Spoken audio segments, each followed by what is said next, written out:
Regardons le phénomène Zemmour, qui reproduit le phénomène Drummond au siècle dernier, à la fin du 19e, début du 20e. C'est ce que Gérard Noiriel, l'historien, avait prouvé il y a 2 ans dans un livre où il comparait Drummond et Zemmour. C'est la littérature au centre de tout ça. Qu'est-ce qu'il y a, à mon avis, si vous voulez, moi ce qui me frappe avec Zemmour, c'est que c'est un écrivain raté. Il aurait pu être peut-être un grand écrivain, il est totalement raté, et il devient un polémiste qui maintenant veut se lancer aux politiques, parce que comme Drummond, il n'est pas capable d'écrire une œuvre.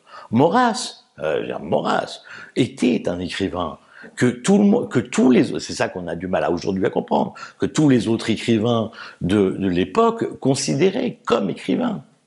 Ok, il est devenu l'idéologue que l'on sait, mais au départ, il y a un grand écrivain, Léon Daudet, et le fils de son père. Donc ils sont là c'est l'ami de Marcel Proust, du juif Marcel Proust, vous voyez. Donc parce que la littérature et la politique dans ce pays ont toujours été proches. Aujourd'hui, disons, depuis une génération, on l'a vu avec Sarkozy, soudainement, le gars, il disait les rouges en macquart, donc tout le monde se foutait de la gueule.